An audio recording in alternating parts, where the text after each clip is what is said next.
Welcome to my YouTube channel SRP class में आप सभी लोग का स्वागत है। आई होप आप सभी लोग ठीक होंगे।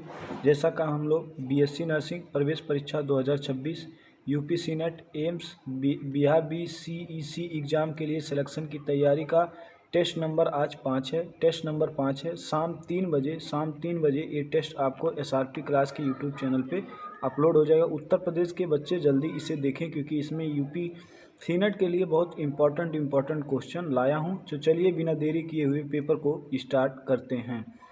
पहला क्वेश्चन आपके स्क्रीन पे आते हुए पहला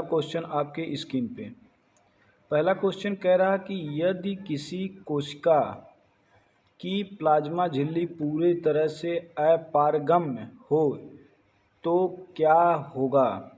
कह रहा कि किसी कोशिका की प्लाज्मा झिल्ली पूरी तरह अपारगम हो तो क्या होगा। If plasma membrane become completely impermeable what will happen. क्या कोशिका समान रहेगी। Cell remain normal. पदार्थ का आदान प्रदान रुक जाएगा। Exchange of substance stop. ऊर्जा बढ़ जाएगी। एनर्जी इंक्रीज होगी। विभाजन तय होगा। डिवीजन इंक्रीज होगा। अगर किसी कोशिका की प्लाज्मा झिल्ली पारगम है तो उसमें पदार्थ का आदान प्रदान चालू रहेगा। अगर किसी कोशिका की प्लाज्मा झिल्ली अपारगम है तो उसमें पदार्थ की आदान प्रदान रुक जाता है। ठीक, तो इसीलिए इसका आंसर नंबर बी हो जाएगा। आंसर नंबर कितना हो जाएगा।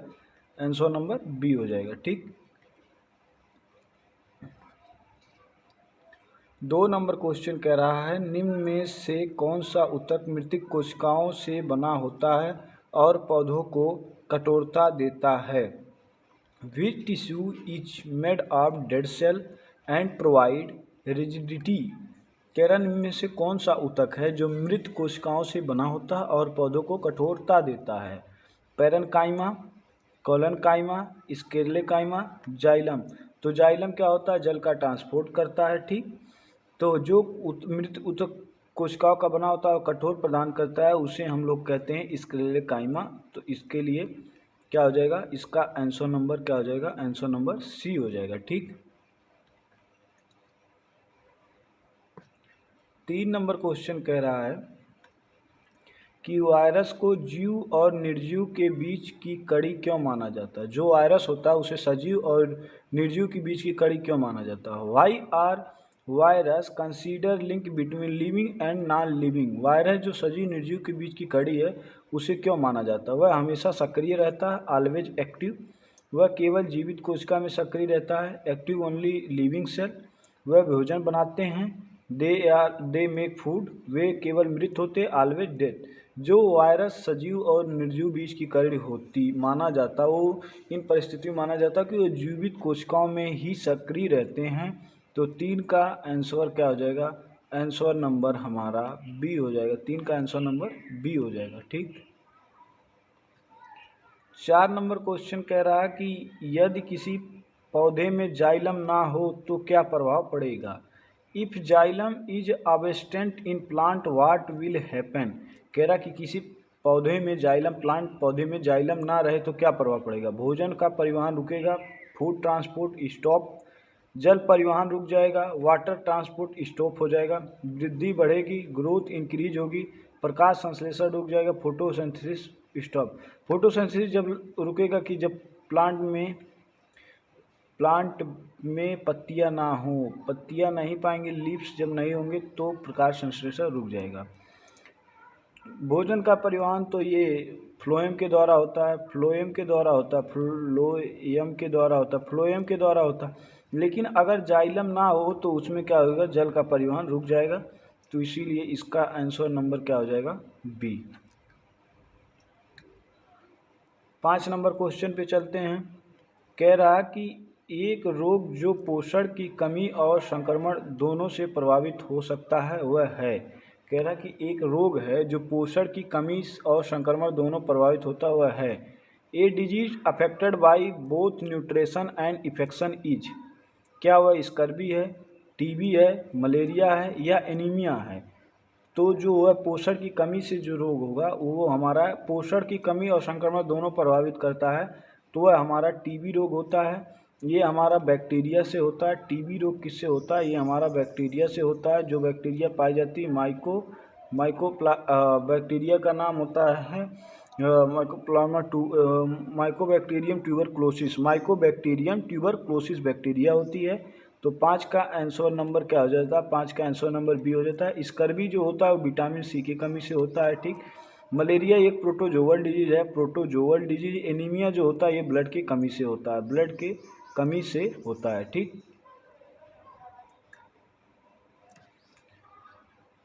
6 नंबर क्वेश्चन कह रहा है कोशिका में प्रोटीन संश्लेषण और ऊर्जा उत्पादन की सही संयोजन क्या है? जो कोशिका में प्रोटीन संश्लेषण होता है और ऊर्जा उत्पादन होता है। Correct combination of protein synthesis and energy production. जो कोशिका में प्रोटीन संश्लेषण और ऊर्जा उत्पादन का सही संयोजन क्या है? राइबोसोम है। Ribosome mitochondria, Golgi lysosome, vacuole या नाभिक न्यूक्लियस, ईआर प्रोटोप्लास्ट, क्लोरोप्लास्ट। तो प्रकाश संश्लेषण कौन करता है? राइबोसोम करती है और माइटोकॉन्ड्रिया ऊर्जा का उत्पादन करता है। तो इसीलिए इसका आंसर नंबर ए हो जाएगा। 6 का आंसर नंबर ए हो जाएगा। 7 नंबर क्वेश्चन कह रहा है कि निम्न में से कौन सा कथन गलत है? Which statement is incorrect? Incorrect पूछ रहा है कि ब्रायोफाइटा में संवहनी ऊतक होते हैं। Bryophyta lack vascular tissue. Gymnosperm में बीज नग्न होते हैं। Gymnosperm have naked seed. Angiosperm फूल नहीं होते हैं। Angiosperm have no flower. Pteridophyta में संवहनी ऊतक होते हैं। टेरिडोफाइटा है वेस्कुलर टिश्यू। तो 7 में क्या होगा कि जो जिम्नोस्पर्म बीज तो नग्न पाए जाते हैं। ब्रायोफाइटा में संवहनी ऊतक नहीं होते। ठीक है। टेरिडोफाइटा में संवहनी ऊतक होते हैं। लेकिन इनमें से जो गलत स्टेटमेंट पूछा है तो गलत स्टेटमेंट में एंजियोस्पर्म में फूल नहीं होते हैं। तो इसका आंसर नंबर 7 का हो जाएगा आंसर नंबर सी। फिर से देखिए कह रहा है कि गलत स्टेटमेंट बताइए। ब्रायोफाइटा में संवहनी ऊतक नहीं होते। ठीक है, ये स्टेटमेंट सही है। जिम्नोस्पर्म में बीज नग्न होते हैं, ये भी सही है। टेरिडोफाइटा में संवहनी ऊतक पाए जाते हैं, ये भी स्टेटमेंट सही है। लेकिन एंजियोस्पर्म में फूल नहीं होते, ये स्टेटमेंट गलत है।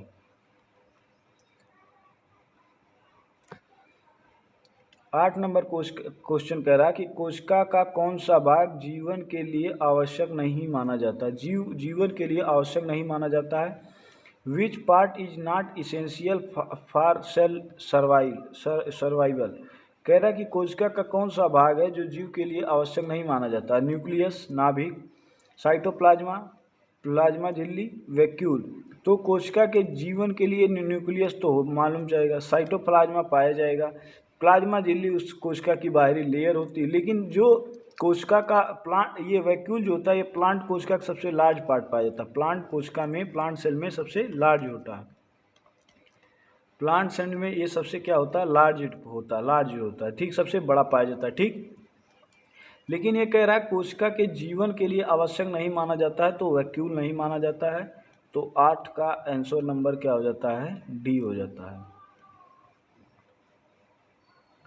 9 नंबर क्वेश्चन कह रहा है यदि शरीर की प्रतिरक्षा प्रणाली कमजोर हो जाए तो क्या होगा? If immune system weakness what happen? शरीर की अगर प्रतिरक्षा प्रणाली कमजोर होगी तो क्या होगा? रोग कम होंगे, रोग डिजीज डिक्रीज, संक्रमण बढ़ेगा, इन्फेक्शन इंक्रीज, वृद्धि तेजी होगी, ग्रोथ इंक्रीजिंग, ऊर्जा बढ़ेगी, एनर्जी इंक्रीजिंग। देखो जब किसी प्रतिरक्षा प्रणाली में कमजोर होगा तो पहले नंबर तो संक्रमण बढ़ जाएगा। दूसरा नंबर क्या होगा कि उसमें रोग बढ़ जाएंगे, वृद्धि कम हो जाएगी, ऊर्जा घट जाएगी। तो देखो प्रतिरक्षा प्रणाली जब भी वीक होगा तो क्या क्या सिम्टम होंगे? संक्रमण बढ़ेगा, रोग बढ़ेगा, वृद्धि घटेगी, ऊर्जा घटेगी। तो ही कह रहा कि इसमें कमज़ोर होने पे संक्रमण बढ़ जाएगा। तो इसीलिए एक आंसर नंबर 9 का बी हो जाएगा। अगर इम्यून आपका कमज़ोर होगा तो संक्रमण बढ़ जाएगा। ठीक। 10 नंबर क्वेश्चन कह रहा है निम्न में कौन सा ऊतक पौधे में भोजन परिवहन कराता है? Which tissue transport food plants? कह रहा है कि निम्न में कौन सा ऊतक है भोजन का परिवहन कराता है? Xylem, phloem, sclerenchyma, meristem. Xylem जो होता है ये वाटर का ट्रांसपोर्ट करता है, वाटर का परिवहन कराता है। फ्लोएम जो होता है ये क्या कहते हैं, भोजन का परिवहन कौन कराता है, तो भोजन का परिवहन हमारा फ्लोएम कराता है। तो 10 नंबर क्वेश्चन का आंसर क्या हो जाता है, आंसर बी हो जाएगा। जो भोजन का परिवहन फ्लोएम कराता है, जल का परिवहन हमारा जाइलम कराता है। ठीक, 11 नंबर क्वेश्चन कह रहा है कि वर्गीकरण में सबसे छोटा समूह कौन सा है। Smallest unit in classification is, जो वर्गीकरण का सबसे छोटा समूह कौन सा होता है। वर्ग होता है क्लास, संघ फाइलम, प्रजाति स्पीसीज, कुल फैमिली। तो जो सबसे बड़ा होता है वो फाइलम होता है, वो फाइलम होता है। उसके बाद उसकी सब फाइलम, फिर फैमिली, क्लास, जीनस और स्पीसीज, जीनस, और उसके बाद ऑर्डर, उसके बाद क्लास, जीनस, स्पीसीज। तो सबसे छोटा समूह पूछा है, तो सबसे छोटा समूह जो हमारा होता है वो प्रजाति होती है। तो इसका आंसर नंबर क्या हो जाएगा, आंसर नंबर सी हो जाएगा। सबसे छोटा समूह जो होता है प्रजाति होती है वर्गीकरण में।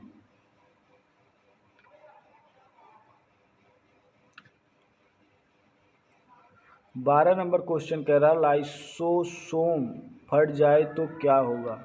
इफ लाइसोसोम ब्यूसेट वाज हैपन, अगर लाइसोसोम फट जाए तो क्या होगा, कोशिका मजबूत होगी, सेल बिकम स्ट्रांग, कोशिका नष्ट हो जाती है, सेल में गेट डिस्ट्रॉयड, ऊर्जा बढ़ेगी, एनर्जी इंक्रीज होगी, विभाजन होगा, सेल ऑगर्स, डिवीजन ऑगर्स। अगर लाइसोसोम हमारी अगर लाइसोसोम फट जाती है तो क्या होगा। अगर लाइसोसोम फट जाती है तो कोशिका मजबूत नहीं, कोशिका कमज़ोर होगा, विभाजन नहीं होगा, ऊर्जा घट जाएगी, कोशिका हमारी क्या हो जाती है, नष्ट हो जाती है। तो 12 का आंसर नंबर कितना हो जाता है, बी हो जाता। क्यों बी है कि लाइसोसोम फट जा रहा है तो कोशिकाएं नष्ट हो जाती है। लाइसोसोम जिसे आत्मघाती थैली के नाम से जाना जाता है, सुसाइडियल बैग के नाम से। ठीक,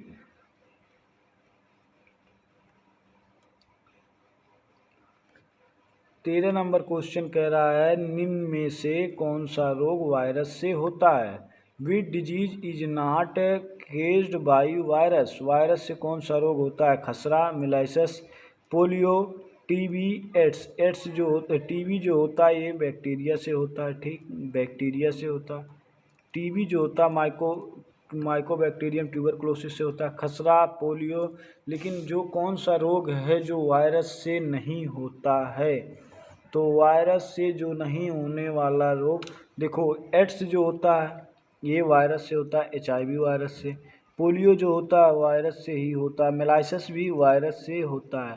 लेकिन वायरस से नहीं होता है कौन सा रोग, तो इसमें आंसर क्या हो जाएगा, सी, टीबी जो होता है माइकोबैक्टीरियम ट्यूबरक्लोसिस से होता है। 13 का आंसर कितना हो जाएगा, आंसर नंबर सी हो जाएगा। 13 का आंसर नंबर सी हो जाता है। 14 नंबर क्वेश्चन कह रहा है कि यदि पौधों में क्लोरोफिल ना हो तो क्या होगा। If chlorophyll is absent in plant, अगर पौधों में क्लोरोफिल ना हो तो क्या जल का परिवहन रुकेगा, वाटर ट्रांसपोर्ट स्टॉप, प्रकाश संश्लेषण नहीं होगा, नॉन फोटोसिंथेसिस, वृद्धि बढ़ेगी, ग्रोथ इंक्रीज होगा, बीज बनेंगे, सीड फॉर्म्स होंगे। अगर क्लोरोफिल नहीं होगा प्लांट में, अगर किसी प्लांट में क्लोरोफिल अगर नहीं है तो, प्लांट में क्लोरोफिल नहीं है तो क्या होगा। अगर प्लांट पे क्लोरोफिल नहीं हो तो प्रकाश संश्लेषण नहीं होगा, तो पौधे अपना भोजन नहीं बना पाएंगे। तो 14 का आंसर नंबर कितना होता है, 14 का आंसर नंबर हमारा बी हो जाएगा। अगर प्लांट में क्लोरोफिल नहीं होगा तो प्रकाश संश्लेषण नहीं होता है प्लांट में। 15 नंबर क्वेश्चन कह रहा है कि एंटीबायोटिक वायरस पर क्यों काम नहीं करते हैं।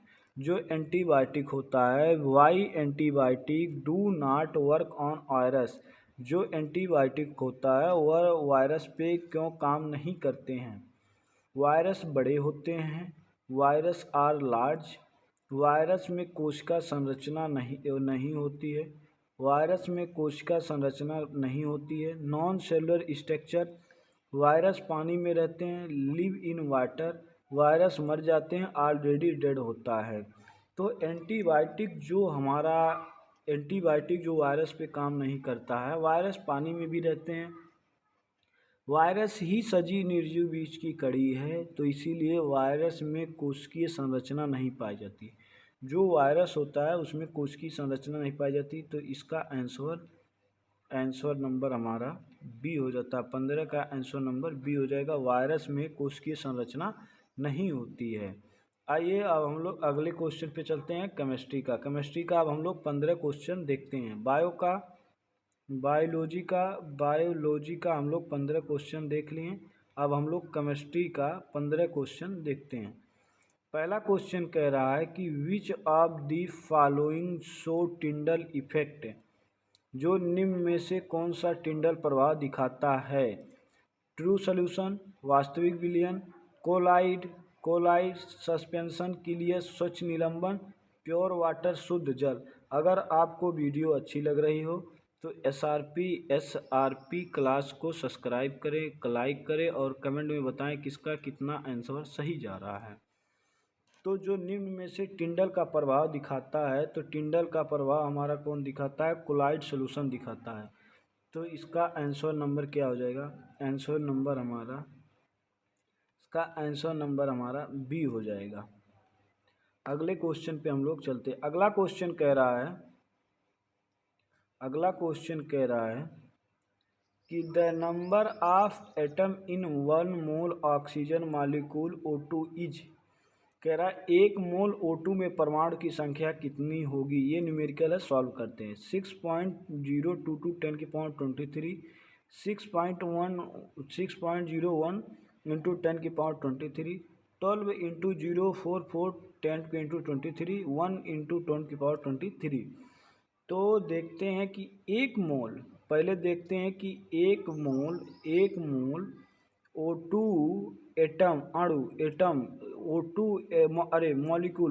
मॉलिक्यूल में अणुओं की नंबर ऑफ मॉलिक्यूल में कितना होता है? तो 6.22 इंटू 10 के पावर 23 होता है। एक मोल ऑक्सीजन अणुओं में कुल संख्या कितनी होती है? 6.0022 इंटू 10 की पावर 23 होता है। तो O2 में कुल कितने अणु हैं? O2 में परमाणुओं की संख्या कितनी है? दो परमाणु से बना है O2 अणु, एक मॉलिक्यूल बना है। तो जब एक O2 में ये सभी कितने? एक O2 में मॉलिक्यूल की संख्या। तो अगर हम 2 O2 देखते हैं, 2 O2 में मॉलिक्यूल की संख्या कितनी हो जाएगी? 2 इंटू 6 इंटू 2022 इंटू 10 की पावर 23 हो जाएगी। तो इसको सॉल्व करेंगे तो हमारा आ जाएगा 12 इंटू 044 इंटू 10 की पावर 23 आता है। ठीक, एक मोल ऑक्सीजन अणुओं में कितना संख्या होता है? तो 6.022 10 की पावर 23 होता है। तो ऑक्सीजन के कितने परमाणु की संख्या? ऑक्सीजन में 2 परमाणु है तो 2 से गुणा कर देंगे, तो इसीलिए इसका आंसर नंबर सी आ जाएगा। कितना? आंसर नंबर सी आ जाएगा। 3 नंबर क्वेश्चन कह रहा है which of the following has maximum intermolecular force, कह रहा है निम्न में से किसमें अंतराणुक बल सबसे अधिक होते हैं? गैस में, लिक्विड में, सॉलिड में, प्लाज्मा में। अंतराणविक बल सबसे कम किसमें होते हैं? तो सबसे कम जो होते हैं हमारे किसमें होते हैं? गैस में होते हैं। गैस के बाद किसमें? लिक्विड के बाद सबसे ज़्यादा किसमें होते हैं? तो सॉलिड में होते हैं। किसमें होते हैं? सॉलिड में होते हैं। तो इंट्रामस्कुलर फोर्स जो होता है सबसे ज़्यादा सॉलिड में होता है, उसके बाद लिक्विड में होता है, फिर किस में होता है? गैस में होता है। तो यही कह रहा है कि इंटरमस्कुलर जो फोर्स है वह मैक्सिमम किस में होगा? तो मैक्सिमम किस में होगा इंटरमस्कुलर फोर्स? तो हमारा सॉलिड में होगा। तो इसका आंसर नंबर कितना है? सी है। आंसर नंबर सी है। 4 नंबर क्वेश्चन कह रहा है कि atomic number of an element 11 it's valency is, कह रहा कि किसी तत्व का परमाणु संख्या 11 है तो उसकी संयोजकता क्या होगी? 1 होगी, 2 होगी, 3 होगी या 0 है। तो माना कि एक एलिमेंट x है, उसकी एटॉमिक नंबर जो है परमाणु क्रमांक 11 है, तो उसकी इलेक्ट्रॉनिक विन्यास जब करते हैं 2, 8, 1, तो उसके आउटर सेल में कितने इलेक्ट्रॉन है? तो आउटर सेल में इलेक्ट्रॉन की संख्या कितनी है? तो आउटर सेल में जितने इलेक्ट्रॉन होंगे उसी को हम लोग वैलेंसी कहते हैं। तो आउटर सेल में उसके 1 इलेक्ट्रॉन है, तो ये जो एटॉमिक नंबर वाला एलिमेंट 11 है उसकी वैलेंसी कितनी हो जाती है? 1 हो जाती है। तो आंसर नंबर कितना हो जाएगा? आंसर नंबर 1 हो जाएगा।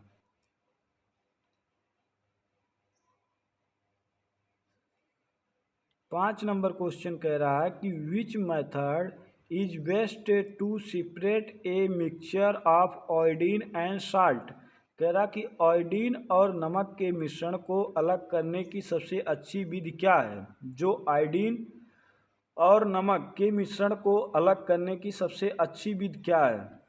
फिल्ट्रेशन, निस्पंदन, सब्लिमेशन, ऊर्ध्वपातन, डिस्टिलेशन, आवसन या सेंट्रीफ्यूगेशन अपकेंद्रण अपकेंद्रण। तो देखो, आयोडीन और नमक सॉलिड से गैस में बनते हैं। सॉलिड अगर गैस अरे आयोडीन और नमक को मिश्रण को अलग करने के लिए तो हम सब्लिमेशन मेथड का यूज करेंगे। तो इसका आंसर नंबर कितना हो जाता है? इसका आंसर नंबर बी हो जाता है।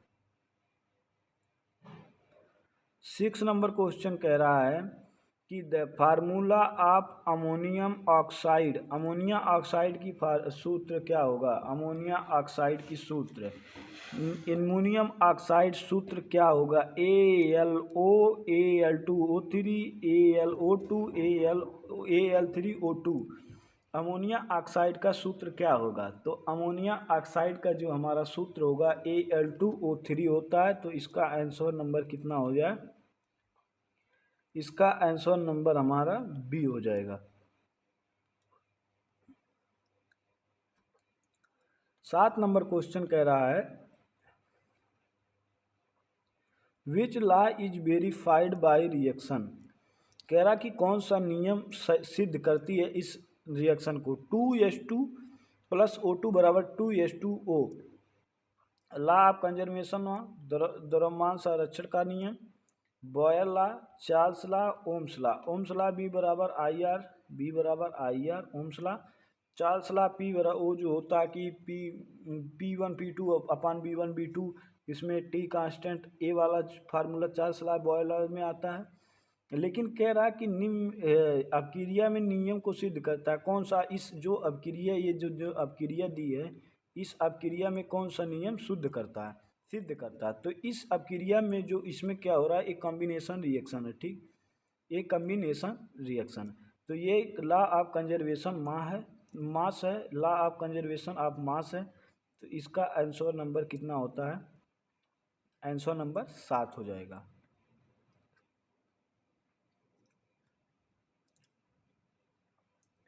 कह रहा कि the electronic configuration of an element in 287 it valency is. कह रहा किसी तत्व का इलेक्ट्रॉन विन्यास 2, 8, 7 है तो उसकी संयोजकता क्या होगी? 1 होगी, 2 होगी, 7 होगी या 8 होगी। तो इलेक्ट्रॉनिक विन्यास जो होता है वो 2, 8, 7 है। तो हर जो कक्षा जो जितने भी कक्षा के कक्षे होते हैं उनका सभी का मतलब है कि या तो उनके बाहरी कोश में 8 इलेक्ट्रॉन रहें या तो उनके बाहरी कोश में 2 इलेक्ट्रॉन रहेंगे, तो भी वो क्या हो जाता है? पूर्णतः भरे माने जाते हैं। ठीक, तो जो इलेक्ट्रॉनिक विन्यास का पहला कक्षा आता है, पहला कक्षा जिसे हम लोग के कहते हैं, पहले कक्षक में कितने इलेक्ट्रॉन? अरे पहला कक्षा जो के आता है तो के में कितने इलेक्ट्रॉन पाए जाते हैं? तो के में इलेक्ट्रॉन की संख्या होती है 2। दूसरा कक्षा कौन सा आता है? दूसरा कक्षा हमारा एल आता है। एल में इलेक्ट्रॉन की संख्या कितना होता है? 8 होता है। तीसरा कक्षा हमारा क्या आता है? एम आता है, जिसमें इलेक्ट्रॉन की संख्या कितना होता है? 18 होता है। ठीक, चौथा कक्षा हमारा जो आता है उसे हम के एल एम एन कहते हैं। एन में इलेक्ट्रॉन की संख्या 32 होती है। तो कोई भी इलेक्ट्रॉन कक्षक में भरने के लिए तो वो अपने बाहरी कोश में 8 इलेक्ट्रॉन रखता है। तो ये मान लो कि कोई तत्व है, इसकी परमाणु क्रमांक 17 है, तो इलेक्ट्रॉनिक विन्यास हुआ है तो 2, 8, 7 है। तो हर एलिमेंट कहता है कि हमारे लास्ट कोश में 8 इलेक्ट्रॉन रहना चाहिए। तो इसकी कमी कितनी है? तो 1 इलेक्ट्रॉन की कमी है। तो कमी को ही हम लोग कमी को इलेक्ट्रॉनिक विन्यास मानते हैं। तो इसका 8 नंबर का आंसर ए हो जाएगा। 1 इलेक्ट्रॉनिक विन्यास होगा तो आंसर नंबर कितना हो जाता है? आंसर नंबर ए हो जाता है। आंसर नंबर ए हो जाता है।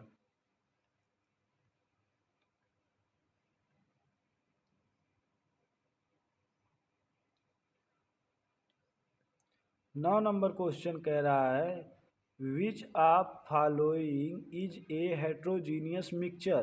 कह रहा है कि निम्न में से कौन सा विषम मिश्रण है? वायु air, sugar solution, oil and water, तेल और पानी, salt solution. Salt solution, sugar solution. जो साल्ट सॉल्यूशन है और शुगर सॉल्यूशन है तो ये दोनों हमारे कौन से हैं? होमोजीनस मिक्सचर है। होमोजीनस मिक्सचर में हम कंपाउंड को अलग नहीं कर सकते हैं, बट हेट्रोजीनस मिक्सचर में हम कंपाउंड को अलग कर सकते हैं। तो ऑयल और वाटर है ये हमारा हेट्रोजीनस मिक्सचर है। तो इसीलिए इसका आंसर नंबर सी हो जाएगा।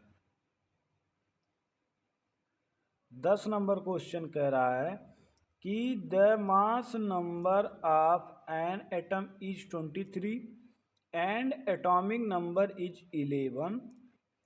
Number of neutron is. कह रहा कि किसी परमाणु की द्रव्यमान संख्या 13 है और परमाणु संख्या 11 है तो इलेक्ट्रॉन की संख्या क्या होगी?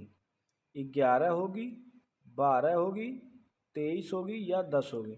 तो माना ये कोई एलिमेंट है, ठीक। उसमें परमाणु क्रमांक कितना, परमाणु संख्या कितना दिया? 11 दिया। परमाणु द्रव्यमान कितना दिया? 13 दिया है। तो कहते हैं कि न्यूट्रॉन संख्या निकालने के लिए हमारा atomic mass minus atomic number होता है। एटॉमिक नंबर ये फार्मूला होता है कि निकालने का, क्या कहते हैं, न्यूट्रॉन निकालने का ये फार्मूला होता है। तो क्या कहते हैं, न्यूट्रॉन बराबर हो जाएगा, न्यूट्रॉन बराबर atomic mass 23 minus atomic number 11। तो न्यूट्रॉन की संख्या बराबर हो जाएगा 12। तो उसमें परमाणु की संख्या कितनी आ जाएगी? परमाणु की संख्या जो उसमें आ जाएगी n बराबर 12 आ जाएगा। तो आंसर कितना हो जाता है? आंसर नंबर बी हो जाता है। आंसर नंबर बी हो जाता है। 11 नंबर क्वेश्चन कह रहा है कि which state of matter has maximum kinetic energy. कह रहा है किस अवस्था में कणों की गतिज ऊर्जा, कणों की जो गतिज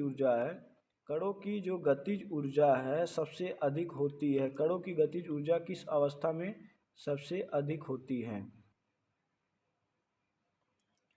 सॉलिड ठोस में, लिक्विड द्रव में, गैस में या ऑल इक्वल सभी में होती है।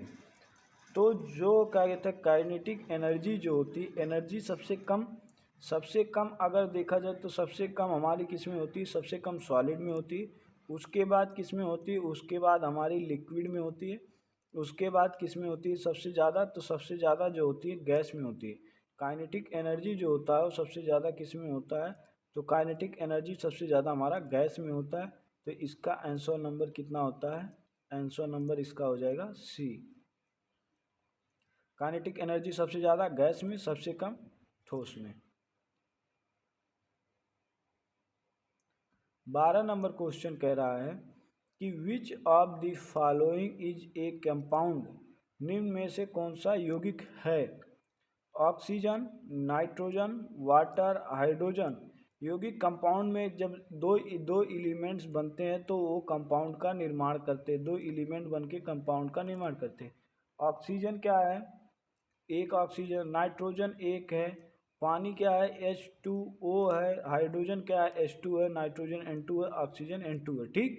तो कह रहा है कि कौन सा कंपाउंड में जब दो एलिमेंट मिलते हैं, तो कंपाउंड का निर्माण होता है। तो H2O वाटर जो एक हमारा ये कंपाउंड है।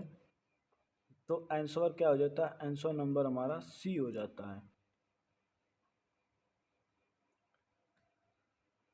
13 नंबर क्वेश्चन कह रहा है कि which particle has known charge. कह रहा है कि कौन सा कण बिना आवेश का होता है। पार्टिकल है, उस पर कोई आवेश नहीं होता है।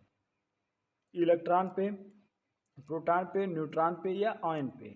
तो इलेक्ट्रॉन पे जो होता है वो हमारा माइनस चार्ज होता है, प्रोटॉन पे हमारा पॉजिटिव चार्ज होता है, न्यूट्रॉन पे जो कोई चार्ज नहीं होता, ये चार्ज लेस होता है, तो ही नो चार्ज के लिए हमारा न्यूट्रॉन होगा।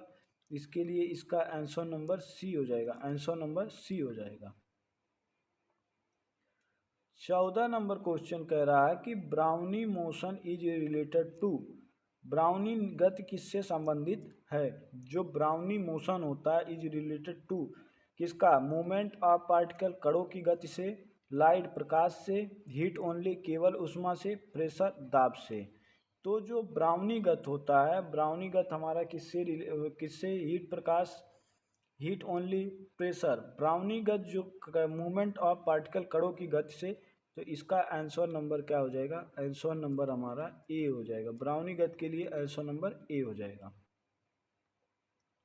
15 नंबर कह रहा है कि which of the following is a not physical change. कौन सा फिजिकल परिवर्तन नहीं, भौतिक परिवर्तन नहीं है? मेल्टिंग ऑफ आइस, बर्फ का पिघलना, बॉइलिंग ऑफ वाटर, पानी का उबलना, बर्निंग पेपर, कागज का जलना, डिसॉल्विंग शुगर, चीनी का घुलना। तो देखो भौतिक परिवर्तन नहीं है, तो भौतिक परिवर्तन में देखो क्या होता है कि मेल्टिंग ऑफ आइस, बर्फ का पिघलना, बर्फ पिघल जाएगा, पानी बन जाएगा, पानी को फिर करेंगे तो वो फ्रीजिंग करेंगे तो सॉलिड बर्फ बन जाएगा। पानी का उबलना, पानी उबल के क्या हो जाएगा? भाप बन जाएगा, भाप को फिर वाष्प से वेपराइजेशन के थ्रू हम पानी बना सकते हैं। लेकिन जो बर्निंग ऑफ पेपर, कागज को जलाएंगे तो जलाने के बाद फिर हम कागज नहीं बना पाएंगे। तो इसीलिए इसका आंसर नंबर कितना हो जाता है? आंसर नंबर सी हो जाता है, आंसर नंबर सी हो जाता है। चलिए अब फिजिक्स के क्वेश्चन पे आते हैं। हम लोग देख क्या लिए? हम लोग पहले स्टार्टिंग में क्या देखें? स्टार्टिंग में हम लोग देखे हैं क्या कहते हैं? बायोलॉजी। स्टार्टिंग में हम लोग देखे हैं बायोलॉजी के 15 क्वेश्चन। फिर देखें हम लोग केमिस्ट्री। उसके बाद हम लोग देखें किसका? केमिस्ट्री का 15 क्वेश्चन, केमिस्ट्री का 15 क्वेश्चन। अब हम लोग किस पे चलते हैं?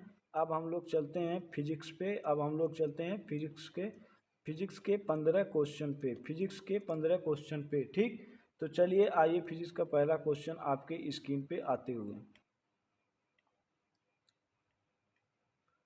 पहला क्वेश्चन कह रहा है कि ध्वनि तरंग किस प्रकार की तरंग होती है? जो ध्वनि तरंग होती है वो कौन सी तरंग होती है? Sound wave are. ध्वनि तरंग अनुदैर्ध्य तरंग होती है, लॉन्गिट्यूडनल वेव्स होती हैं, अनुप्रस्थ तरंग होती है, ट्रांसवर्स वेव होती हैं, विद्युत चुम्बकीय तरंग, इलेक्ट्रोमैग्नेटिक वेव या स्थिर तरंगें स्टेशनरी वेव्स होती हैं। तो ध्वनि किस प्रकार की तरंग है? तो ध्वनि जो होता है वो हमारा लॉन्गिट्यूडनल वेव्स होता है। ध्वनि जो होता है हमारा लॉन्गिट्यूडनल वेव्स हैं। तो इसीलिए इसका आंसर नंबर कितना हो जाता है? आंसर नंबर ए हो जाता है। ध्वनि जो हमारा होता है वो लॉन्गिट्यूडनल वेव होती है, अनुदैर्ध्य तरंगे होती हैं। 2 नंबर क्वेश्चन कह रहा है कि ध्वनि के संचरण के लिए क्या आवश्यक है? जो ध्वनि के संचरण के लिए क्या आवश्यक है? What is a necessary for propagation of sound. ध्वनि के लिए क्या आवश्यक सबसे ज़्यादा होता है? माध्यम के लिए मीडियम की ज़रूरत होती है, निर्वात के लिए वैक्यूम की ज़रूरत होती है, प्रकाश लाइट की ज़रूरत होती है या एनर्जी की ज़रूरत हो। वैक्यूम में सबसे ज़्यादा क्या जाती है? हमारी प्रकाश एनर्जी लाइट की ज़रूरत होती है। लाइट सबसे ज़्यादा ट्रेवल किस पे करती है? वैक्यूम में करती है। लेकिन ये प्रोपोगेशन ऑफ साउंड पूछ रहा है। ये किस पे पूछ रहा है? ये हमारा प्रोपोगेशन ऑफ साउंड के बारे में ये पूछ रहा है कि सबसे ज़्यादा प्रोपोगेशन ऑफ साउंड का नेसेसरी क्या होता है। तो इसमें मीडियम की ज़रूरत होती है। तो 2 का आंसर नंबर कितना होगा? 2 का आंसर नंबर हमारा ए होगा। ध्वनि के संचरण के लिए आवश्यक जो होता है वो माध्यम की ज़रूरत होती है। 3 नंबर क्वेश्चन कह रहा है ध्वनि निर्वात में क्यों नहीं चलती है। जो ध्वनि होती है वह क्यों निर्वात में नहीं चलती। Y sound can not traveller in vacuum. Vacuum में क्या कहते हैं हमारा साउंड क्यों नहीं चलता है। जो साउंड होता है वो हमारा वैक्यूम में क्यों नहीं चलता। माध्यम का अभाव होता है, एब्सेंस ऑफ मीडियम, ऊर्जा की कमी, लेक ऑफ एनर्जी, वेग कम होता है, लो स्पीड, घनत्व अधिक होती है, हाई डेंसिटी होती है। तो जो ध्वनि जो होती है ध्वनि निर्वात में क्यों नहीं चल पाती है। तो ध्वनि जो निर्वात में नहीं चल पाती, ध्वनि के चलने के लिए हमें किसकी आवश्यकता होती है, माध्यम की ज़रूरत होती है। तो वही कह रहा है कि जो sound can not traveller even vacuum, vacuum में साउंड इसलिए नहीं चल पाती कि उसमें एवेंस ऑफ मीडियम पाया जाता है, माध्यम का अभाव होता है। इसीलिए हमारी ध्वनि जो होती है वो हमारी मीडियम में चलती है, ना कि वैक्यूम में नहीं चलती है। तो इसीलिए ध्वनि के निर्वात को नहीं चलती है, इसी माध्यम का ध्वनि में माध्यम की अभाव होता है। तो 3 नंबर का क्वेश्चन का आंसर नंबर कितना होगा, ए होगा।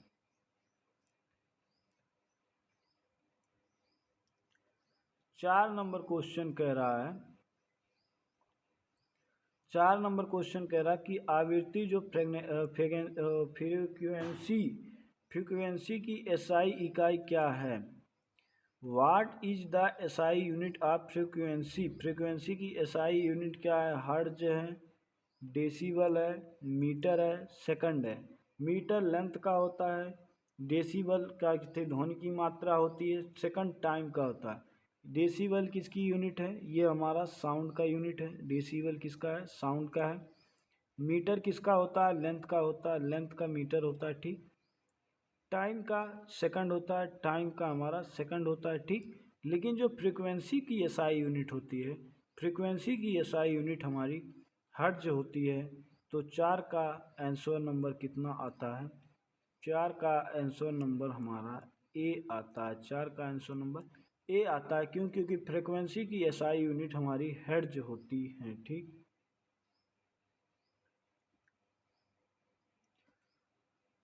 5 नंबर क्वेश्चन कह रहा है कि तरंग की चाल की सूत्र क्या है। जो तरंग की चाल का सूत्र क्या है। Formula of wave speed is. जो तरंग की चाल की सूत्र क्या है। v बराबर एफ लेमडा, b बराबर एफ अपान लेमडा, b बराबर लेमडा अपान एफ, b बराबर एफ प्लस लेमडा। तो जो तरंग की चाल का सूत्र है तो b बराबर velocity of waves of velocity का फ्रीक्वेंसी इंटू लेमडा। तो इसका 5 का आंसर कितना होता है, 5 नंबर का क्वेश्चन का आंसर ए हो जाएगा, ए। चाल की सूत्र b बराबर फ्रीक्वेंसी इंटू लेमडा।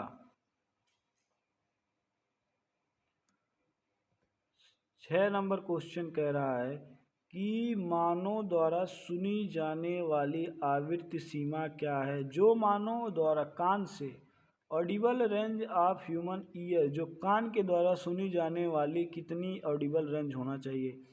20 हर्ट्ज से 20 किलो हर्ट्ज तक, 10 हर्ट्ज से 10 किलो हर्ट्ज तक, 50 हर्ट्ज से 50 किलो हर्ट्ज तक, 100 हर्ट्ज से 100 किलो हर्ट्ज तक।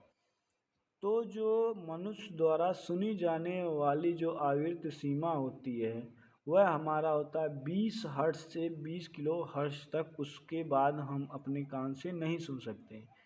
तो इसीलिए इसकी आंसर नंबर कितना होता है, आंसर नंबर इसका हो जाएगा ए। ये मनुष्य द्वारा सुनी जाने वाली जो आवृत्ति सीमा है वो हमारा 20 हर्ट्ज से 20 किलो हर्ट्ज तक होता है, ठीक। 7 नंबर क्वेश्चन कह रहा है कि 20 हर्ट्ज से कम आवृत्ति की ध्वनि क्या कहलाती है। जो 20 हर्ट्ज से कम वाली आवृत्ति को क्या कहते हैं। Sound below 20 hertz is called. इसे इंफ्रासोनी, अल्ट्रासोनी, ऑडिबल या हाई साउंड कहते हैं। तो ह्यूमन जो है, ह्यूमन कितना सुन पाता है, ह्यूमन हमारा सुनता है 20 हर्ट्ज से लेके 20 किलो हर्ट्ज तक, ठीक। इसे हम लोग क्या कहते हैं, इसे हम लोग ऑडिबल साउंड कहते हैं। इसे हम लोग क्या कहते हैं, ऑडिबल साउंड कहते हैं, ऑडिबल साउंड कहते हैं, ऑडिबल साउंड कहते हैं। लेकिन जो 20 हर्ट्ज से कम सुनते हैं, 20 हर्ट्ज से कम सुनते हैं, उन्हें हम लोग क्या कहते हैं, इंफ्रासोनिक कहते हैं, इंफ्रासोनिक कहते हैं, इंफ्रासोनिक कहते हैं। और जो 20 किलो हर्ट्ज से ज़्यादा सुनते हैं उसे हम लोग क्या कहते हैं, अल्ट्रासोनिक कहते हैं, अल्ट्रासोनिक कहते हैं, अल्ट्रासोनिक कहते हैं। तो वही कह रहा है कि 20 हर्ट्ज से कम वाले आवृत्ति को हम लोग क्या कहते हैं, इंफ्रासोनिक कहते हैं। तो 7 का आंसर नंबर हो जाएगा, 7 का आंसर नंबर ए हो जाएगा। 20 हर्ट्ज से कम सुनने वाली ध्वनि को इंफ्रासोनिक, 20 किलो हर्ट्ज से ज़्यादा सुनने वाली ध्वनि की अल्ट्रासोनिक, 20 हर्ट्ज से 20 किलो हर्ट्ज के बीच सुनने वाली ध्वनि को ऑडिबल साउंड कहते हैं। ठीक, 8 नंबर क्वेश्चन कह रहा है कि 20 किलो हर्ट्ज से अधिक आवृत्ति की ध्वनि क्या कहलाती है। जो साउंड एबव 20 किलो हर्ट्ज इस क्या कहलाती है, अल्ट्रासोनिक, इंफ्रासोनिक, ऑडिबल साउंड या लो साउंड। तो जो 20 किलो हर्ट्ज, देखो अगर 20 से कम है तो वह हमारा किस में जाएगा, इंफ्रासोनिक में। ठीक, इंफ्रासोनिक में। ठीक, 20 किलो हर्ट्ज तक है, 20 किलो हर्ट्ज तक है तो ऑडिबल साउंड है। ठीक, ऑडिबल साउंड है। लेकिन 20 किलो हर्ट्ज से ज़्यादा आ गया तो वह ध्वनि कैसी होगी, वह ध्वनि हमारा अल्ट्रासोनिक होती है। वह ध्वनि कैसी होती है, अल्ट्रासोनिक होता है।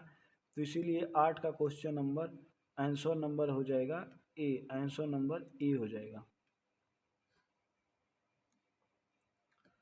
9 नंबर क्वेश्चन कह रहा है ध्वनि की तीव्रता जिसे लाउडनेस कहते हैं किस पर निर्भर करती है। जो ध्वनि की तीव्रता होती है वो किस पर निर्भर करती है, लाउडनेस डिपेंड ऑन। जो ध्वनि की तीव्रता होती है वो किस पे निर्भर करती है, आयाम, एम्पलीट्यूड, आवृत्ति, फ्रीक्वेंसी, वेवलेंथ, तरंग, टाइम, समय।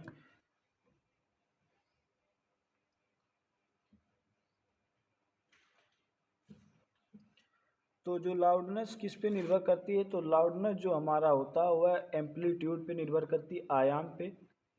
तो इसका आंसर नंबर कितना हो जाता है, आंसर नंबर ए हो जाता है।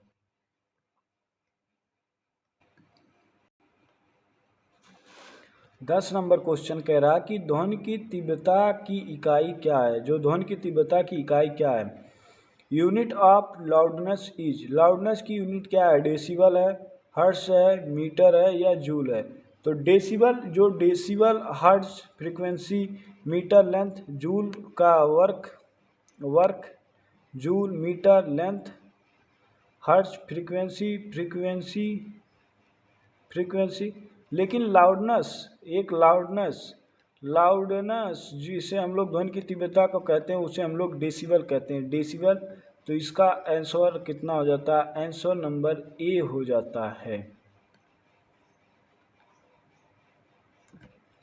11 नंबर क्वेश्चन कह रहा है कि प्रतिध्वनि इच्को सुनने के लिए न्यूनतम समय अंतर कितना होना चाहिए। जो इच्को का ध्वनि सुनने के लिए न्यूनतम समय कितना होना चाहिए, maximum time interval hear echo is की सुनने के लिए कितना होना चाहिए, 0.1 सेकंड, 0.11 सेकंड, 1 सेकंड, 0.5 सेकंड। तो जो इचो ध्वनि होती, इचो प्रतिध्वनि होती, उसे सुनने के लिए हमें 0.1 सेकंड की आवश्यकता होती है। तो इसका 11 का आंसर नंबर हमारा ए होता है, 11 का आंसर नंबर ए होता है। 12 नंबर क्वेश्चन कह रहा है कि प्रतिध्वनि सुनने के लिए न्यूनतम दूरी कितनी होती है। प्रतिध्वनि सुनने के लिए न्यूनतम दूरी कितनी होती है, मिनिमम डिस्टेंस फॉर इचो इज। जो इचो ध्वनि सुनने के लिए लगभग दूरी सुनने की टाइमिंग कितना होना चाहिए, 0.1 सेकंड। ठीक, 0.1 सेकंड होना चाहिए। अब ये पूछ रहा है कि उसकी डिस्टेंस कितनी होनी चाहिए, उसकी डिस्टेंस कितना पूछ रहा है, लगभग 17 मीटर, लगभग 10 मीटर, 5 मीटर या 25 मीटर।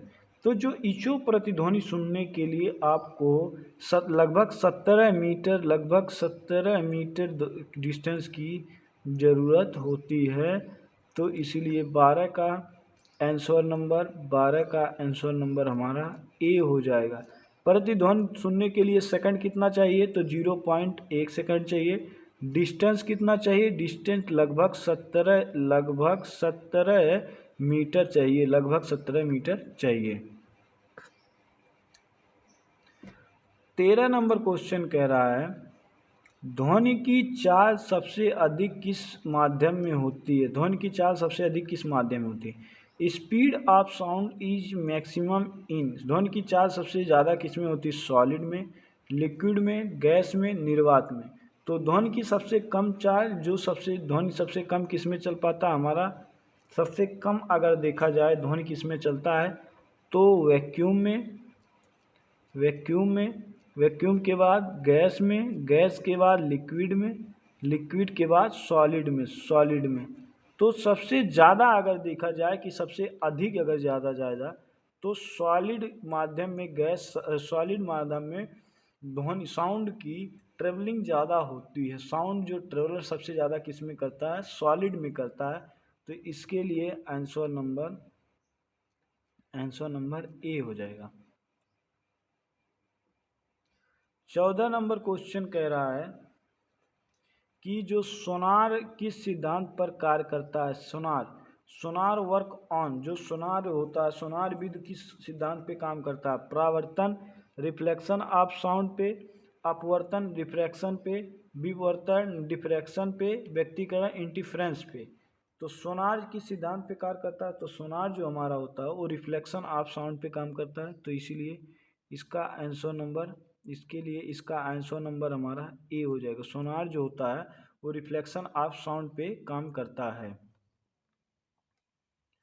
15 नंबर क्वेश्चन कह रहा है कि पिच किस पर निर्भर करती है। जो पिच होती है वो किस पे निर्भर करती है, पिच किस पे डिपेंड करती है, फ्रीक्वेंसी पे, एम्पलीट्यूड पे, वेलोसिटी पे, डिस्टेंस पे। तो पिच जो हमारा होता है, पिच वो हमारा किस पे करता है, तो पिच हमारा जो होता है डिपेंड किसके करती है, फ्रीक्वेंसी पे। तो इसका भी आंसर नंबर हमारा ए हो जाए, आंसर नंबर ए हो जाएगा। ठीक, चलिए अब आगे हम लोग चलते हैं नर्सिंग एप्टीट्यूड के क्वेश्चन पे। हम लोग स्टार्टिंग से क्या क्या देखे हैं उस सारा चीज़ को हम बता देते हैं। इसमें हम लोग क्या क्या देख लिए, तो सबसे पहले हम लोग क्या देखे हैं, बायो देखे हैं, बायोलॉजी देखे हैं, कितना 15 क्वेश्चन देखे हैं। ठीक, उसके बाद फिर हम लोग देखे हैं केमिस्ट्री का कितना क्वेश्चन देखे हैं, तो 15 क्वेश्चन देखे हैं। फिजिक्स का कितना देखे हैं, फिजिक्स का हम लोग 15 क्वेश्चन देखेंगे। अब हम लोग देखेंगे नर्सिंग के 15 क्वेश्चन। तो चलिए नर्सिंग के 15 क्वेश्चन आपको स्टार्ट करते हैं। चलिए आपको कराते हैं नर्सिंग के 15 क्वेश्चन आपके स्क्रीन पे। कह रहा कि होमोस्टेटिस का अर्थ क्या है। होमोस्टेटिस का क्या अर्थ है, जो होमोस्टेटिस होता है उसका क्या अर्थ है। शरीर का संतुलन बनाए रखना, मेंटेनिंग इंटरनल बैलेंस, शरीर का विकास, ग्रोथ ऑफ बॉडी, रोग उत्पन्न करना, डिजीज इन्फॉर्मेशन, ऊर्जा बनाए रखना, एनर्जी प्रोडक्शन। तो हीमोस्टेटिस का अर्थ होता है शरीर में संतुलन को बनाए रखना। हीमोस्टेटिस का क्या अर्थ होता है, शरीर में संतुलित को बनाए रखना। तो पहला का आंसर कितना हो जाएगा, पहला का आंसर नंबर ए हो जाएगा। शरीर में हीमोस्टेटिस का अर्थ होता है शरीर में संतुलन बनाए रखना।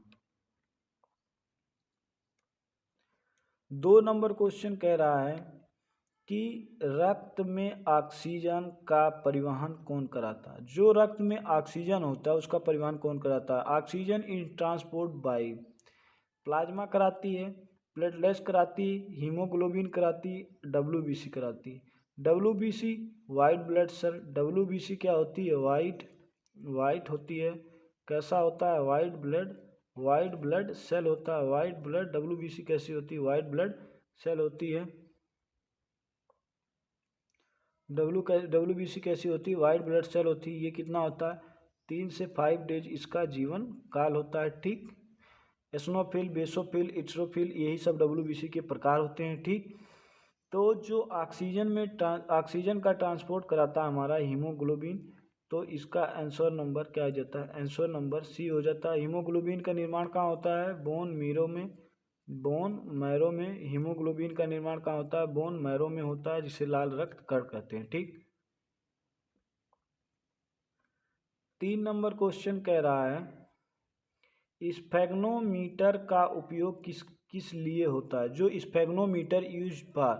स्फेग्नोमीटर का यूज हम लोग किस लिए यूज करते हैं? स्फेग्नोमीटर जो हमारा हॉस्पिटल में जो स्फेग्नोमीटर का यूज किया जाता है, किस लिए यूज किया जाता है?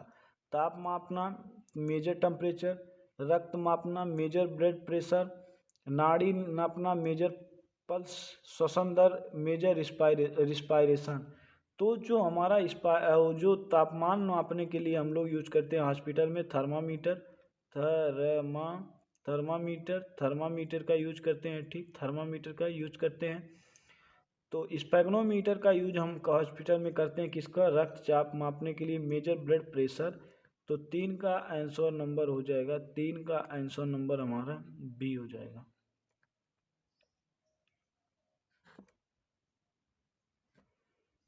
4 नंबर क्वेश्चन कहते हैं कि एंटीसेप्टिक का उपयोग क्यों किया जाता है? वाई एंटीसेप्टिक का यूज हम लोग किस लिए करते हैं? दर्द बढ़ाने के लिए, टू इंक्रीज पेन, संक्रमण रोकने के लिए, टू प्रिवेंट इन्फेक्शन, खून बढ़ाने के लिए, टू इंक्रीज ब्लड, बुखार बढ़ाने के लिए, टू इंक्रीज फीवर। तो एंटीसेप्टिक का उपयोग हम किस लिए करते हैं? एंटीसेप्टिक का यूज जो हम लोग करते हैं संक्रमण को रोकने के लिए, हम लोग एंटीसेप्टिक का यूज करते हैं। तो 4 का आंसर नंबर होता है, 4 का आंसर नंबर हो जाएगा बी। एंटीसेप्टिक का यूज करते हैं संक्रमण के रोकने के लिए। 5 नंबर क्वेश्चन कह रहा है कि आरबीसी का जीवन काल कितने दिन होता है? Life span of RBC, sperm of RBC 60 days, 90 days, 120 days या 150 डेज। तो आरबीसी को हम लोग क्या कहते हैं? आरबीसी को हम लोग क्या कहते हैं? रेड ब्लड सेल कहते हैं। क्या कहते हैं इसको? हम लोग रेड ब्लड सेल कहते हैं। आरबीसी को हम लोग कहते हैं रेड ब्लड सेल कहते हैं। इसका निर्माण कहाँ होता है? फॉर्मेशन। अगर इसका फॉर्मेशन देखा जाए तो फॉर्मेशन कहाँ होता है? बोन मैरो में होता है। ये इसका कलर कैसा होता है? आरबीसी की अगर कलर की देखा जाए तो आरबीसी की जो कलर होता है, कलर्स देखा जाए तो ये कैसा होता है? रेड होता है। ठीक, आरबीसी की डेथ कहाँ होती है? अगर पूछा जाए कि आरबीसी की डेथ कहाँ होती है, डेथ तो कहाँ होती है? आरबीसी की डेथ हमारी स्प्लीन में होती है, जिसे हम लोग प्लेहा कहा जाता है। तो आरबीसी का जो जीवन काल होता है वो 120 डेज होता है। तो इसका 5 का आंसर नंबर सी हो जाएगा। आरबीसी का जीवन काल 120 दिन होता है। 6 नंबर क्वेश्चन कह रहा है कि जो रक्त का पीएच सामान्यतः कितना होता है? Normal pH of blood 6.5, 7.4, 8.0, 5.5। रक्त का पीएच सामान्यतः कितना होता है? पीएच जो होता है एक पीएच स्केल होती है, एक पीएच स्केल होती है। ठीक, इसमें एक स्टार्ट होता है 0 से, बीच में होता है 7 और लास्ट में हमारा कितना होता है? 14 होता है। पीएच स्केल कौन सा वैज्ञानिक दिया था? सोरेंस ने दिया था। अगर किसी का पीएच 0 से 7 है, 7 से 0 के बीच में है तो एसिड है। अगर किसी का पीएच 7 से 14 के बीच में है तो वह बेसिक है। अगर किसी का पीएच 7 है तो वह न्यूट्रल है। कैसा है? न्यूट्रल है। ठीक, न्यूट्रल है। लेकिन कह रहा है कि रक्त का पीएच कितना होता है? तो 7.4 होता है। तो 6 का आंसर नंबर कैसा हो जाएगा? एक्स नंबर बी हो जाएगा। आंसर नंबर बी, 6 का आंसर नंबर बी हो जाएगा। कैसा होता है? बेसिक होता है।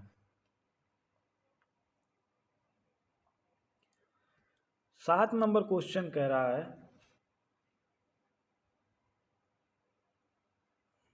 7 नंबर क्वेश्चन कह रहा है कि नाड़ी दर किन कारणों से बढ़ जाती है? Pulse rate increase due to, जो पल्स रेट किन कारणों से बढ़ जाती है? आराम, रेस्ट से, व्यायाम, एक्सरसाइज से, स्लीपिंग से, ठंड कोल्ड से। नाड़ी दर बढ़ने का सबसे जो समस्या है कि रेस्ट से, अगर पल्स रेट इंक्रीज हो रही है तो इस किसके कारण से इंक्रीज होती है, हमारा रेस्ट से इंक्रीज होती है, आराम से।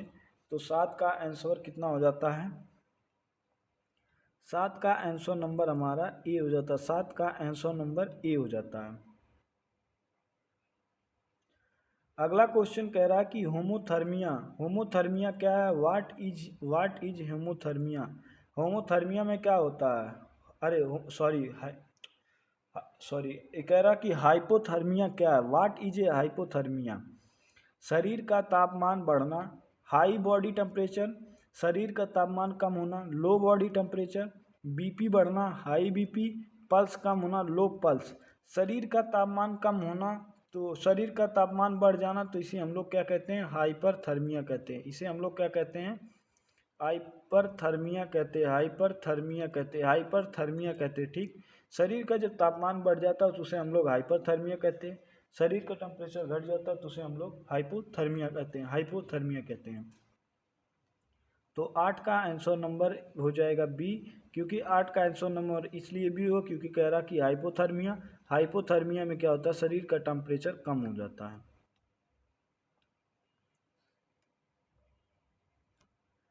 9 नंबर क्वेश्चन कह रहा है प्राथमिक उपचार सबसे पहले क्या करना चाहिए, प्राथमिक उपचार क्या होता है, first step in the first aid, first उपचार, प्राथमिक उपचार क्या होता है, घाव का सफाई, क्लीन उंड, स्थिति का आकलन, एक्ससिटेशन, दवा देना, गिव मेडिसिन, इंजेक्शन लगाना, गिव इंजेक्शन। तो प्राथमिक उपचार में सबसे पहले क्या करना चाहिए, तो सबसे पहला जो प्राथमिक उपचार होता है स्थिति का आकलन करना, एक्सेस ऑफ सिचुएशन, उस सिचुएशन को एक्शन करना, तो इसीलिए इसका आंसर नंबर बी हो जाएगा, कैसा हो जाएगा, आंसर नंबर बी हो जाएगा। 10 नंबर क्वेश्चन कह रहा है कि शरीर में जल संतुलन कौन नियंत्रित करता है, शरीर में जो जल का संतुलन होता है वो कौन नियंत्रित करता है,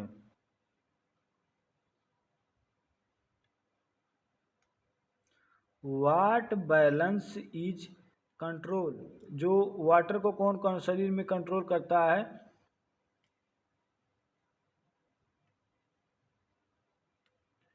हार्ट करता है, किडनी करती है, ब्रेन करता है, लीवर करता है। तो शरीर में जल का जो संतुलन हमारा होता है शरीर में, हार्ट का काम क्या होता है, पहले काम देख लो, हार्ट का काम क्या होता है, ब्लड को पंप करना, हार्ट का काम क्या होता है, ब्लड को पंप करना होता है, क्या करना होता है, पंप करना होता है, पंप्स करना होता है, पंप्स। ब्रेन को क्या करना होता है, सिग्नल को स्टोरेज करके रह। लीवर क्या होता है, बाइल का निर्माण करता है, ठीक, लीवर बाइल का निर्माण करता है। लेकिन शरीर में जो जल का संतुलन नियंत्रित करता है वो हमारा किडनी होता है, तो इसीलिए इसका आंसर नंबर हो जाता है, आंसर नंबर इसीलिए इसका हो जाएगा बी। आंसर नंबर कितना हो जाता है, आंसर नंबर इसका हो जाता है बी हो जाता है। 11 नंबर क्वेश्चन है, कह रहा कि एनीमिया, जो एनीमिया होता है वो किसके कमी से होता है, एनीमिया किसकी कमी से होता है, anaemia is a due to, anaemia किसके कमी से होता है, डिफिशिएंसी ऑफ कैल्शियम के कमी से, हीमोग्लोबिन के, डब्ल्यूबीसी से, प्लेटलेट्स की कमी से। जब डब्ल्यूबीसी वाइट ब्लड सेल कम होगा तो शरीर में संक्रमण रोगों की बढ़ जाती, ठीक। प्लेटलेट्स की संख्या कम होगी तो आप में ब्लड का थक्का नहीं, शरीर में प्लेटलेट ब्लड का थक्का बनाता है तो ब्लड का थक्का नहीं बनेगा कटे फीटे पे। कैल्शियम, हीमोग्लोबिन, एनीमिया जो होता है, एनीमिया रोग में क्या होता है, हीमोग्लोबिन की कमी हो जाती है। तो 11 का आंसर नंबर हमारा बी हो जाता है, 11 कितना आंसर नंबर हमारा बी हो जाता है।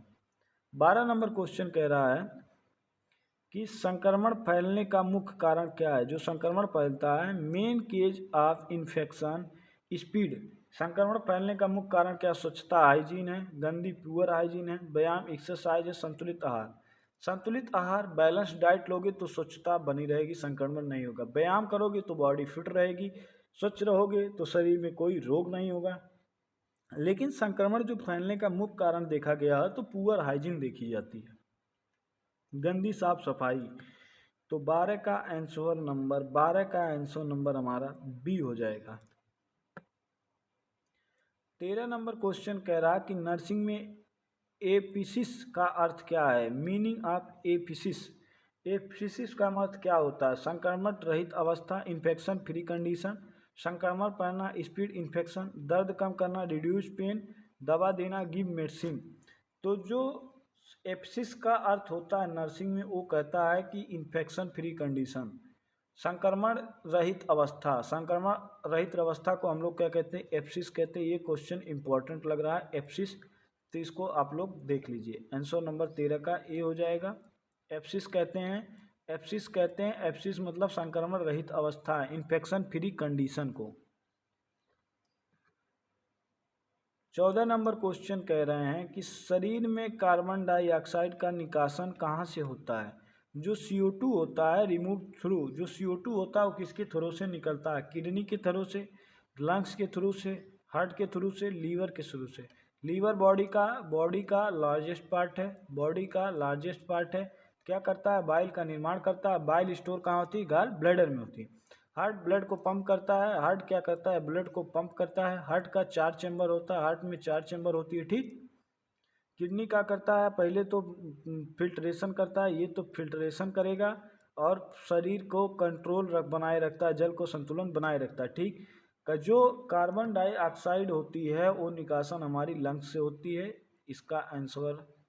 इसका आंसर नंबर बी हो जाएगा। आंसर नंबर बी हो जाएगा। 15 नंबर क्वेश्चन कह रहा है कि शॉक की स्थिति का क्या लक्षण होता है? सिम्टम ऑफ शॉक, शॉक्स का लक्षण क्या होता है? बीपी बढ़ना, हाई बीपी, कोल्ड त्वचा, कोल्ड स्किन, हॉट बॉडी, शरीर गर्म, हैंगर, तेज भूख लगना। शॉक्स जो होता है उसमें क्या होता है? कोल्ड स्किन, त्वचा एकदम ठंडी पड़ जाती है। सिम्टम ऑफ शॉक्स में क्या होता है?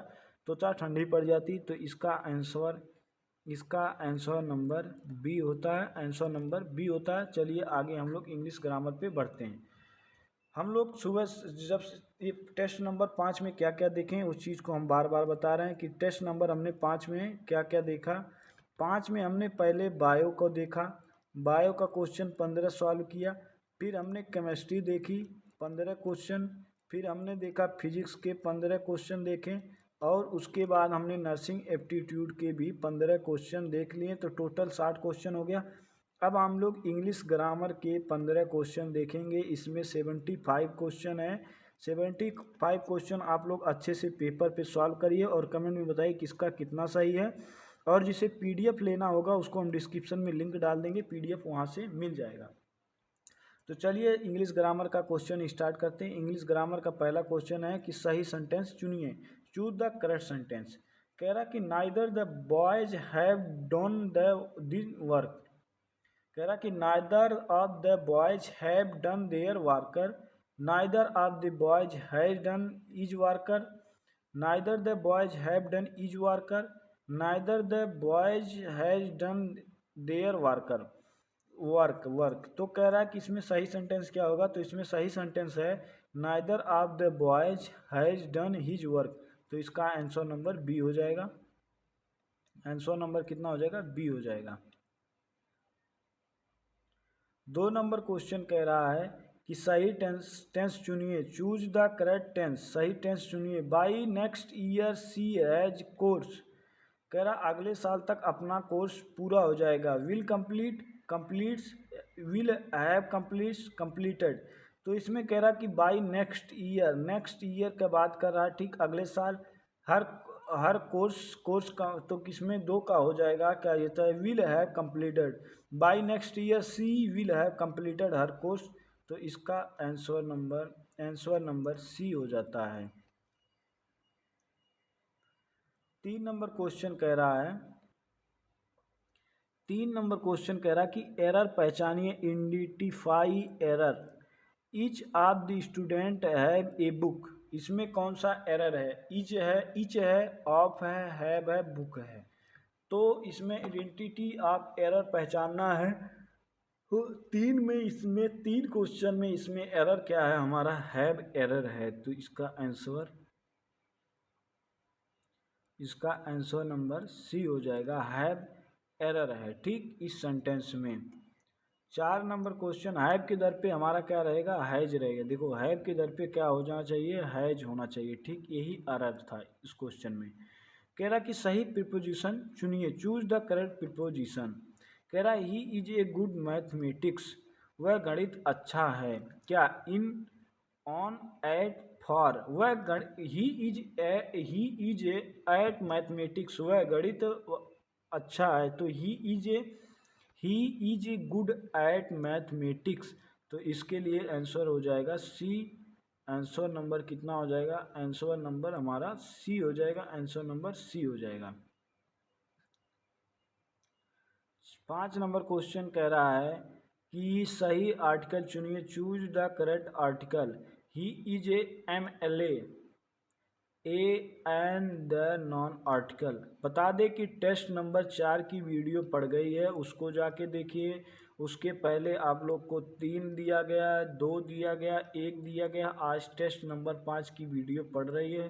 शाम 3 बजे आप लोग को SRP क्लास के यूट्यूब चैनल पे मिल जाएगा, तो उसको वहाँ से आप लोग सॉल्व करिए। ये सब टेस्ट बहुत इंपॉर्टेंट है, UP net, BR BC ECE के लिए, एम्स के लिए, और अन्य राज्य के भी एग्ज़ाम जो होते हैं उनके लिए भी इम्पोर्टेंट है। तो MLA, MLA, तो इसमें लगेगा हमारा ही इज एन MLA। तो इसका आंसर कैसा हो जाएगा, आंसर नंबर हमारा बी हो जाए, आंसर नंबर बी हो जाएगा। 6 नंबर क्वेश्चन कह रहा है कि सही वॉइस चुनिए, choose the correct passive voice. People speak English all over the world. कह रहा कि people speak English all over world, तो इसमें क्या हो जाए, English is spoken all over the world, English spoken all over the world, English spoken all over the world, English is speaking all over the world. तो सी number का answer हो जाएगा English spoken all all the world. तो इसका answer number A हो जाएगा, answer number A हो जाएगा। 7 नंबर क्वेश्चन कह रहा है कि करेक्ट कंजक्शन बताइए। ही वर्क हार्ड, ही फील्डेड। कह रहा है कि सही कंजक्शन बताइए। इसमें क्या लगेगा, सो लगेगा कि बट लगेगा कि एंड लगेगा कि बिकॉज लगेगा। तो इसमें लगेगा कि he work hard but he difficult. तो इसका आंसर नंबर बी होगा, आंसर नंबर कितना होगा इसका, बी होगा। ठीक। 8 नंबर क्वेश्चन कह रहा है कि सही इनडायरेक्ट स्पीच चुनिए, choose the correct indirect speech. He said, comma inverted comma I am tired, comma बंद इन्वर्टेड कामा क्लोज। तो इसका क्या होगा, ही सेड तो उतर जाएगा, he said that he is tired, he said that he was tired, he said that he was tired, he said he tires. तो इसका उतर जाएगा ही सेड, कामा इन्वर्टेड कामा हटेगा, that subject he, present indefinite को past indefinite में was trade, इसका हो जाएगा वाज ट्रेड। इसका क्या हो जाएगा, वाज ट्रेड। तो 8 का आंसर नंबर हमारा बी हो जाएगा। 8 का आंसर नंबर कितना होता है, बी होता है। ठीक। 9 नंबर क्वेश्चन कह रहा है कि डिग्री ऑफ कंप्रीहेंशन चुनिए, choose the degree of comprehension. कह रहा no other boy is has tall Ram. तो इसका क्या था, डिग्री ऑफ कंप्रीहेंशन चुनिए। Ram is taller than my other boy, Ram is a tallest boy, Ram is a more tall than any boy, Ram is a tall than all. तो इसमें क्या होगा, Ram is a taller than any other boy. तो इसका answer क्या हो जाता है, इसका आंसर नंबर ए हो जाता है। और इंग्लिश ग्रामर का 10 नंबर क्वेश्चन आपकी स्क्रीन पे आ गया है। कह रहा चूज द करेक्ट मॉडल। कह रहा है इसमें चूज द करेक्ट मॉडल बताइए कि यू पेरेंट्स, तुम अपने माता पिता की बात माननी चाहिए, तुम्हें अपने माता पिता की बात माननी चाहिए। इसमें कौन मॉडल लगेगा, मे, कैन, मस्ट, माइट। तो इसमें लगेगा कि तुम्हें अपने माता पिता की बात अवश्य मानना चाहिए। तो you must way your parents. तो 10 का आंसर नंबर हमारा सी लग जाएगा। तो test number test number 5 complete होता है, 5 कंप्लीट होता है। अभी शाम 3 बजे आप लोग को 3 बजे एस आर पी क्लास के यूट्यूब चैनल पे मिलेगा। और पीछे भी आप लोग को टेस्ट नंबर 4, 3, 2, 1 हैं, उस सभी को देखिए। अगर वीडियो अच्छी लग रही हो तो channel S R P class को सब्सक्राइब करिए। डेली ऐसे ही टेस्ट देखने के लिए चैनल पे जुड़े रहें शाम को 3 बजे। तो ज़्यादा टाइम नहीं लेते हैं, आप लोग ज़रूर कमेंट में तो एक चीज़ आप लोग जान लीजिए कि कमेंट में ज़रूर बताएं, कमेंट में बताएं कि आप लोग की क्या आवश्यकता है, क्या प्रिपरेशन ज़रूरी है। उसी पर्पज़ पे हम वीडियो बनाएंगे। आप लोग कमेंट में बताइएगा वीडियो में किसका कितना सही है। तो आज के लिए इतना ही, धन्यवाद।